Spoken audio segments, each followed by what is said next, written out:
toi les relations que nous avons entretenues ensemble de 1997 à 2008, alors que tu étais premier secrétaire du Parti socialiste, nous ont permis de développer les contacts politiques et personnels qui forgent la relation et qui instaurent la confiance réciproque.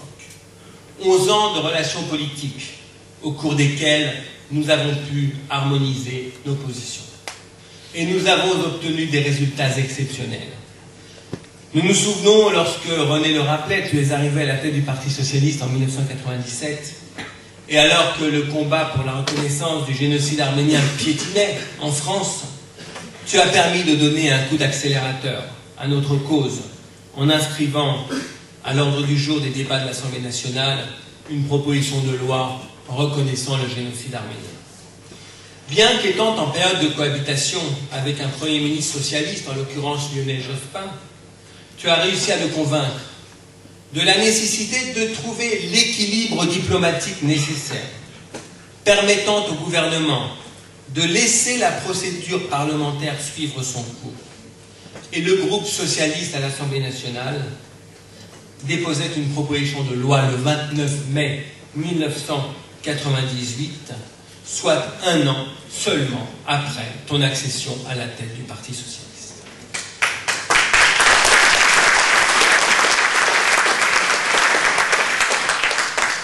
La période de cohabitation ajoutait à la confusion. La droite exerçait un véritable blocage au Sénat, déjà. Le président de la République de l'époque, Jacques Chirac, ne cachait pas sa sympathie, et oui, à l'égard du parti alors au pouvoir en Turquie. Et il aura fallu encore une fois ta mobilisation pour que le groupe socialiste utilise sa niche parlementaire au Sénat. Et René Roquet, à l'Assemblée nationale, a été très actif, très présent, et d'une efficacité remarquable en tant que rapporteur de la proposition de loi. C'était l'aboutissement d'un long combat. Nous avions le sentiment du devoir accompli. Nous nous souvenons aussi du combat pour l'adoption de la proposition de loi antinégationniste. La droite ne bougeait pas, bien au contraire. Les socialistes avaient dramatiquement perdu l'élection présidentielle de 2002 avant de se faire laminer aux élections législatives suivantes. Ils ne représentaient plus à l'Assemblée nationale la force de 1997-2002, évidemment. Et malgré cela, et encore une fois, alors que le groupe socialiste sur cette question à Volon n'était pas tout à fait unanime, tu as pris tes responsabilités. Tu as forcé le groupe à déposer cette proposition de loi. Et la proposition de loi a été inscrite à l'ordre du jour des débats, vous vous en souvenez, le 18 mai 2006. Et alors qu'une majorité se dégageait clairement, on le voyait, Jean-Louis Debré, le président, j'ai jamais vu ça dans ma vie, je crois que je ne le verrai jamais, le président de l'Assemblée générale de l'époque, très proche du président de la République d'alors, a subitement interrompu la séance avant le déjeuner en se précipitant au pas de course, en courant vers la sortie de l'hémicycle. On ne comprenait pas. On pensait qu'il allait revenir pour continuer. Et c'était terminé. Et là, je me souviens que René, Bruno, Jean-Yves, qui étaient tous les trois en contact avec nous dans les gradins, de manière un peu illégale d'ailleurs, était totalement abasourdi.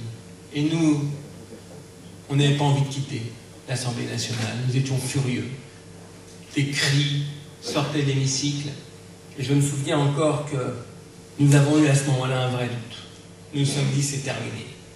Et on a vu François arriver dans les gradins de l'Assemblée nationale, derrière nous, pour nous dire qu'il nous donnait sa parole, qu'en octobre, le Parti socialiste, le groupe socialiste, déposerait de nouveau la proposition de loi dans une niche parlementaire, alors qu'il y avait peu de niches parlementaires à l'époque.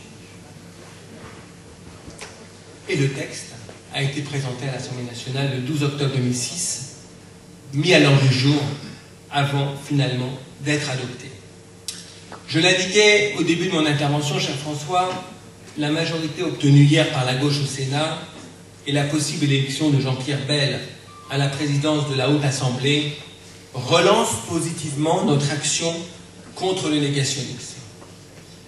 Sur la question de l'adhésion de la Turquie à l'Union européenne, nous avons également eu de larges débats pendant des années, avec une conclusion commune qui est très claire: pas de Turquie en Europe sans reconnaissance préalable du génocide arménien.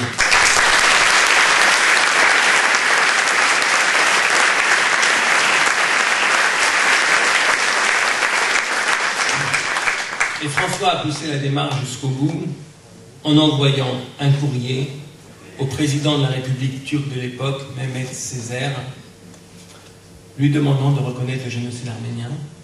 J'ai lu la réponse, qui était extrêmement cinglante, du président de la République turque. Et également, René l'a rappelé tout à l'heure, des positions fermes sur le Haut-Karabakh en faveur de la défense du principe du droit à l'autodétermination des peuples à disposer d'eux-mêmes. Et enfin, comme un couronnement de la collaboration de parti à parti, à l'invitation du Bureau mondial de la FRA Taşkent Institute, dont le président Hrant Markarian est ici présent ce soir, tu t'es rendu, François, en compagnie de Bruno et de René, en Arménie, pour un très beau voyage où tu as rencontré toute la classe politique, le président, le Premier ministre, le ministre des Affaires étrangères. Et je me souviens qu'en rentrant à Paris, tu m'as fait une promesse, c'est de retourner en Arménie, mais peut-être cette fois-ci, en tant que président de la République.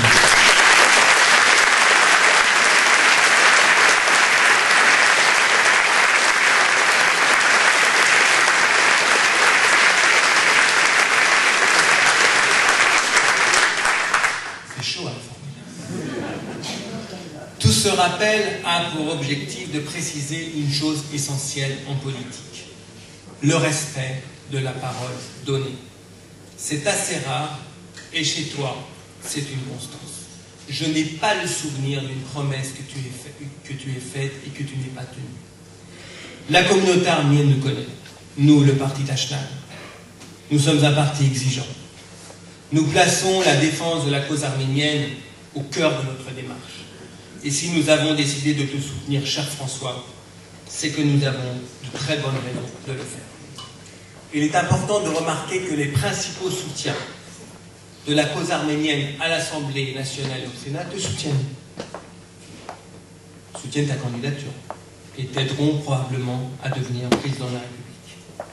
Nous savons aujourd'hui que tu ne t'engages que ce sur quoi tu es sûr de tenir. À l'inverse de Nicolas Sarkozy, qui multipliera encore les promesses qu'il ne respectera pas à la fin. Nous appelons à la mobilisation en ta faveur le 9 octobre prochain, dans le cadre des primaires citoyennes, pour que tu sois investi en tant que candidat du Parti socialiste, afin que tu sois élu président de la République française le 6 mai 2012. François, pour nous, c'est toi.